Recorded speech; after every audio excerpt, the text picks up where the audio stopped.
If you're serious about moving past just, managing people and really want to step into that role of inspiring visionary leadership, Yep. it's essential listening for you. Mm-hmm. We're not just talking about being good at presentations here. Yeah. We're talking about communication as, well, probably the single most important transformational tool in your whole professional toolkit. That's absolutely right. I mean, leadership isn't really about the job title you hold, is it? It's fundamentally about your capacity to convey a compelling vision, to build that immediate trust, and maybe most critically, to motivate people toward achieving, ambitious results. Yeah. The way you communicate, it's the cornerstone of your influence. It really dictates the success or failure of your entire team. So we dove into a really comprehensive look at the core skills, these foundational 9 principles, plus that 10th one about growth that you need to communicate like a true leader. Our mission today is a deep synthesis. We want to break these powerful concepts down into actionable models you can implement, seeking that shortcut to being thoroughly informed. We want to make sure you don't just speak, but that you're actually heard and, most importantly, followed. And what's really fascinating here, I think, is how we completely shift the focus.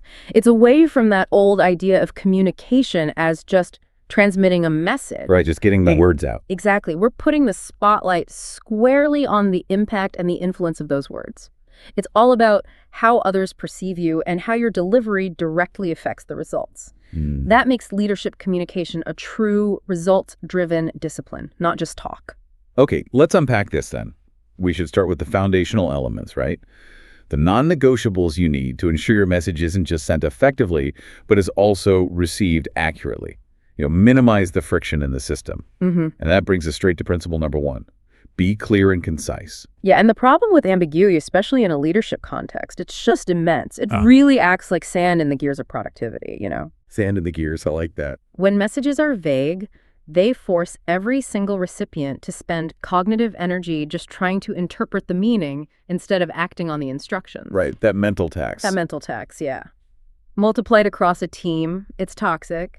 And over time, it just erodes trust because the team constantly feels uncertain about what the leader actually expects. We should probably acknowledge why smart people often use complex language. Yeah. It's sometimes a psychological thing, isn't it? Like a desire to show off expertise with jargon or fancy sentence structures. Oh, definitely. It's a common trap. But leadership demands the opposite discipline, radical simplicity. So the first actionable step for clarity has got to be simplification. You have to be ruthless editing your language. Ditch any jargon that isn't universally understood by your specific audience. And that takes what I'd call intellectual empathy. You've got to use language your audience can process effortlessly. We often recommend a kind of structural model for this concise clarity, especially in high-stakes situations, the SCQA framework. SCQA, situation, complication, question, answer. Exactly. Situation, complication, question, answer. Okay, that sounds really useful. Can you walk us through how a leader might apply that, say, in a typical weekly status update? Sure. So instead of just rambling on, you start with the situation. That's the agreed upon context. Like, our Q3 sales targets were 10% above forecast. Simple, shared understanding. Okay. Then the complication. That's the immediate challenge or friction point. However, the cost of customer acquisition jumped 15% this quarter. Right. The problem. Next, the question. The problem that needs solving. So how can we cut acquisition costs by, say, 5% next quarter without losing volume? Okay, defining the challenge. And finally, the answer. The proposed action or objective. We're going to immediately implement strategy A and strategy B. See? Clear path forward. Okay, and here's where it gets really interesting, I think. That structure forces you to focus only on the key points, doesn't it? Precisely. Because if you overwhelm people with tons of supporting data before you deliver the punchline, they just forget the main objective. Yep, they get lost in the weeds. So that discipline of focus is absolutely essential for busy teams, especially senior teams, who just need immediate direction. Exactly right. And that focus structure builds immediate trust. Why? Because the team sees the leader as organized, respectful of their time, and decisive. If your call to action is buried 7 paragraphs down in an email, well, you've failed principle 1 right there. Yeah, definitely. Clarity needs organization. Start with the purpose, the why. Then give just your limited supporting points, and always end with that clear call to action. No ambiguity. Let's maybe contrast those two types again, using that example from the source material. the vague way. Mhm. Maybe we should think about exploring some potential strategies to improve engagement next quarter, perhaps looking at feedback and check-ins or something, Right, it's so tentative, non-committal, open to a million interpretations. versus the clear leadership statement. Okay, team, let's implement 2 specific strategies to boost engagement next quarter. Yeah. Mandatory weekly team check-ins and a structured monthly feedback session delivered via our new internal tool. See the difference? That clarity removes the cognitive tax. It moves the team instantly toward execution, not interpretation. Okay, but I have to challenge this just a tiny bit. What about a highly specialized team, like, say, a group of quantum physicists? If the leader is too simple, isn't there a risk they'll sound condescending? How do you balance that clarity with, technical respect? That's a really important nuance. Good question.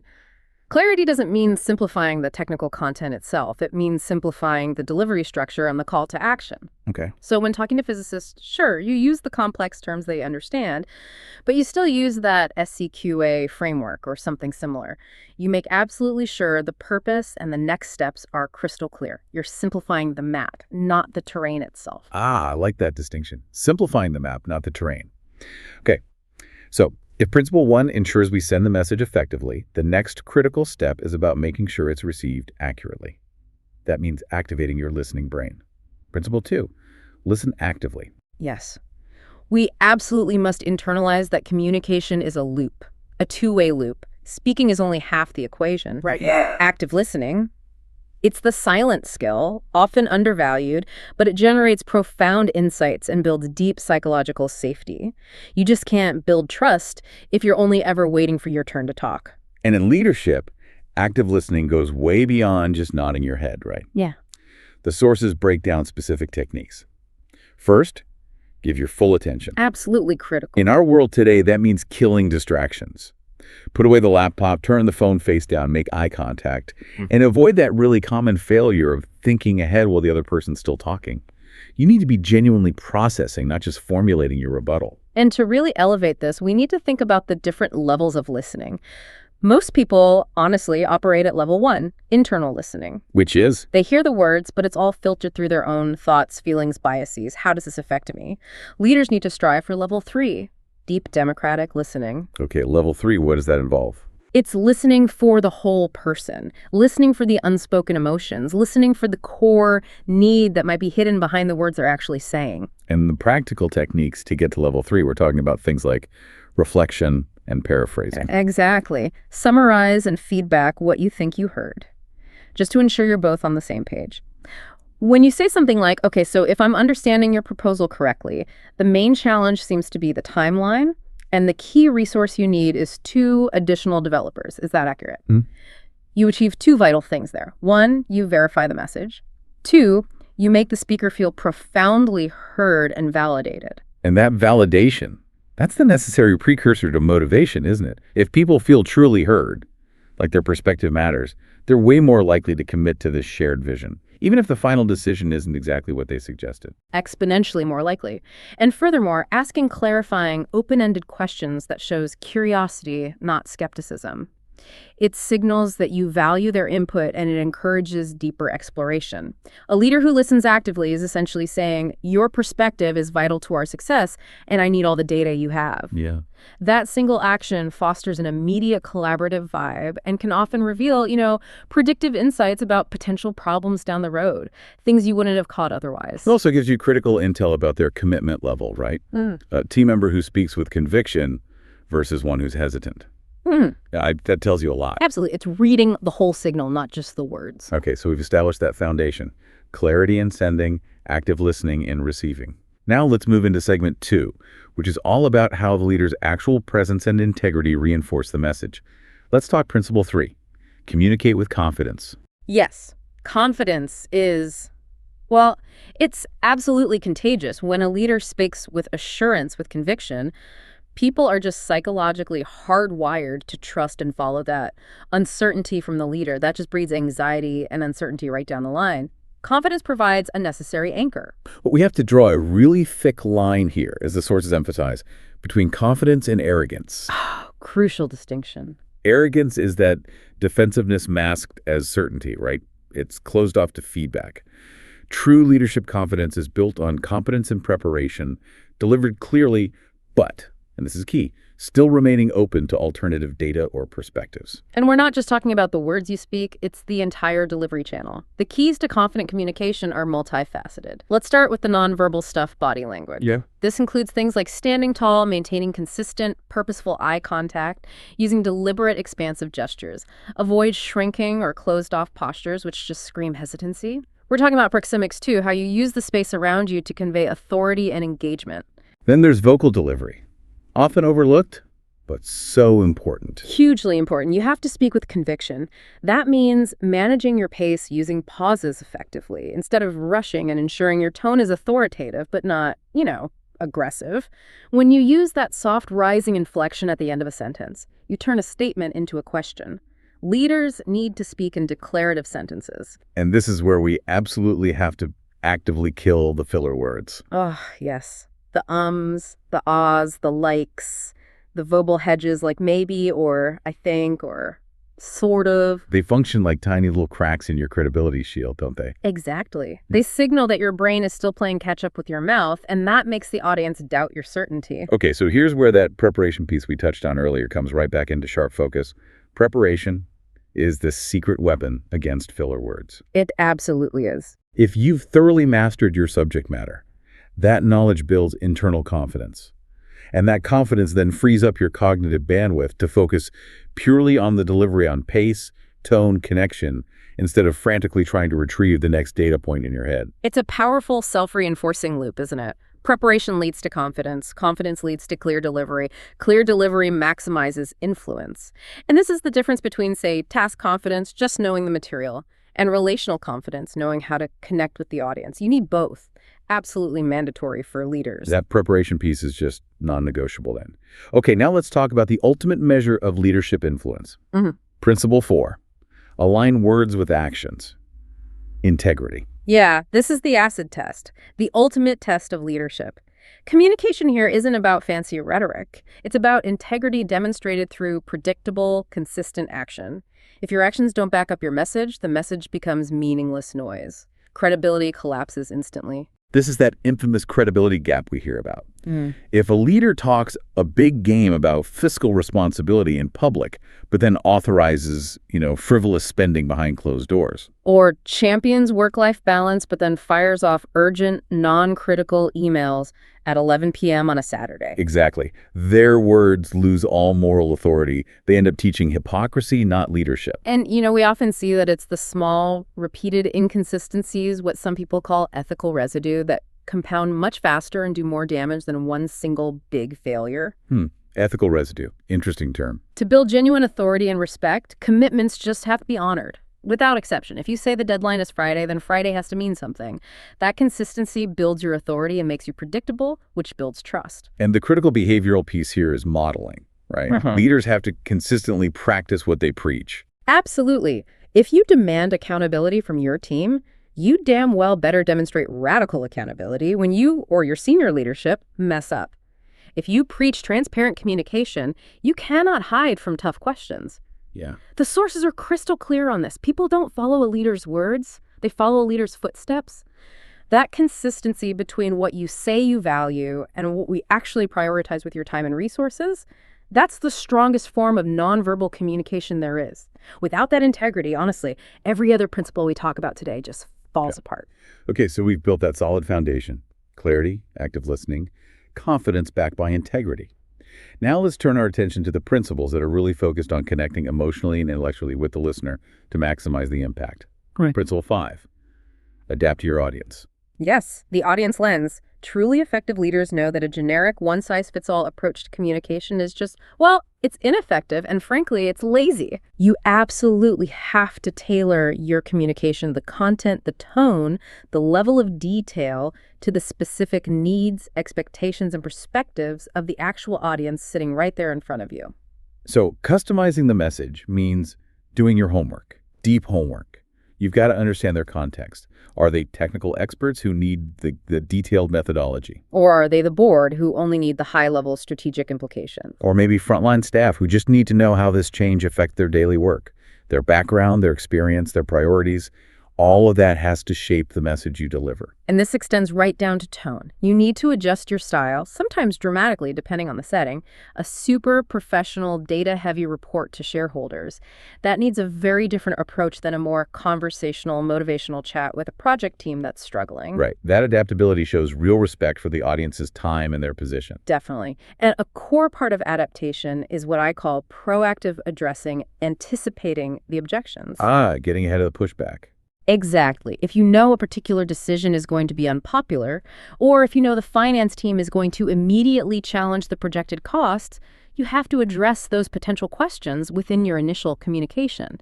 Provide the rationale before they even have a chance to ask. That makes sense. It kind of disarms potential critics Yay, and shows you've actually thought it through. Precisely. It proves you've done your due diligence. Adaptable communication ensures the message genuinely resonates because the audience feels like you designed it specifically for them, and that makes them much more likely to buy in and move toward action. Resonance. Yeah. That's the crucial bridge, isn't it?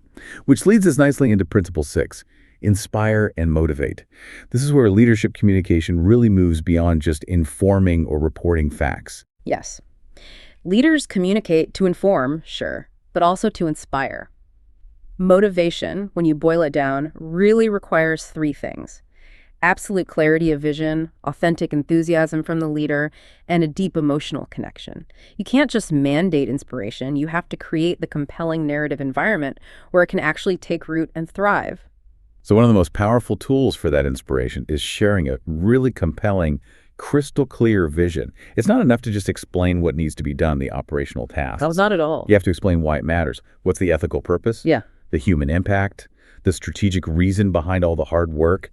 How does this particular project contribute to something bigger than just the quarterly numbers? Because the human brain processes purpose very differently than it processes raw data. And this is where storytelling becomes absolutely paramount. Yeah, storytelling. Stories are just neurologically impactful. They create emotional connections that abstract data points often completely fail to achieve.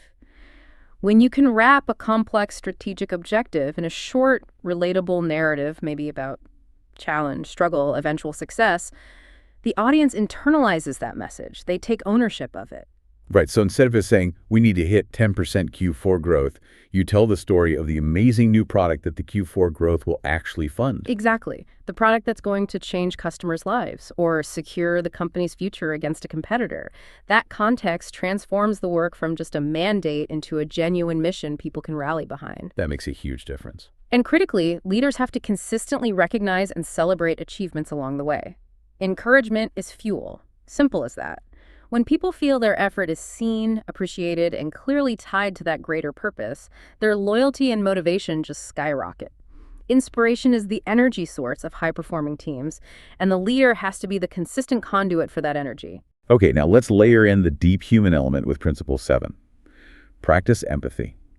This is recognizing that your team members are complex individuals, not just, resources on a spreadsheet. Yeah, and empathy is often misunderstood. People think it just means being nice, but in leadership, it's actually a powerful strategic communication tool. How so? Because it directly accelerates connection and enables much more effective problem solving. It allows you to genuinely understand the stress points, the constraints, the underlying motivations of your team, and that's vital data for any leader. Okay, so to make this actionable, maybe we should differentiate between the two types of empathy we hear about, cognitive and emotional. That's a really helpful distinction. You've got cognitive empathy. That's the ability to understand what someone is thinking and why they might feel a certain way. Then there's emotional empathy, the ability to actually share and feel their emotions alongside them. In professional settings. Leaders often need to lean more heavily into cognitive empathy, especially during decision-making. So, you demonstrate cognitive empathy by acknowledging the reality of their situation without necessarily getting swept up in the emotion yourself. For example, when discussing a project failure, you acknowledge the team's frustration and exhaustion. Look, I know how much time and personal energy everyone poured into this, and I completely understand the disappointment. You validate their feelings first. Yes, validate first. Before pivoting to the logical next steps, a great leader responds thoughtfully, addressing both sides of the coin.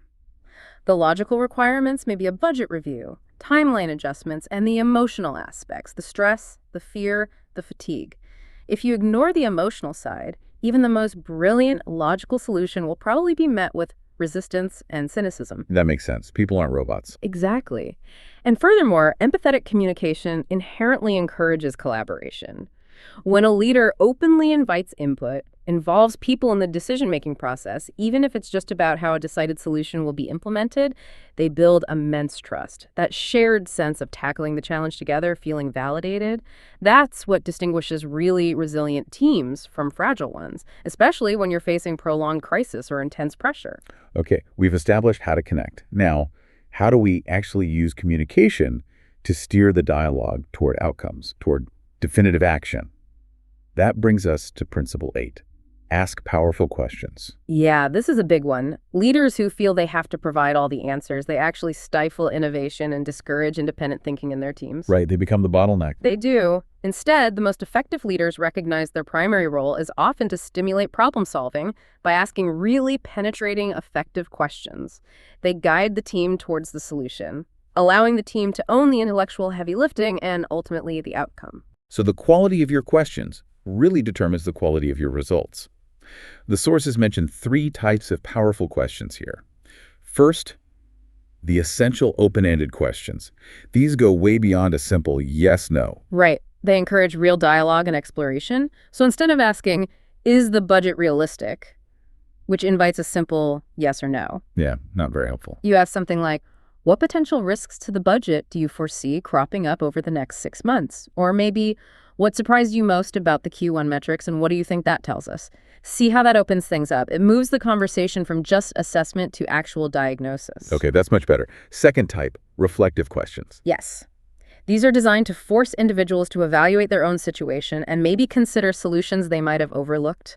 They prompt self-analysis and help develop critical thinking skills across the entire team.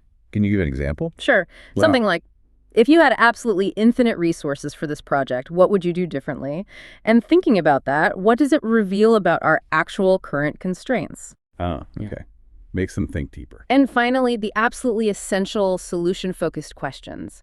These are crucial for guiding the team out of the problem analysis quicksand and towards actionable outcomes. Getting unstuck. Exactly. Instead of dwelling on the mistake or how difficult things are, you pivot the focus immediately by asking, okay, what is the single smallest first step we can take right now to start resolving this? Or maybe, what specific metrics do we need to track from today onwards to ensure this positive outcome is sustained? The power there is just incredible, isn't it? The right questions shift conversations from passive listening, where the team's just waiting for the leader's command, to active intellectual engagement.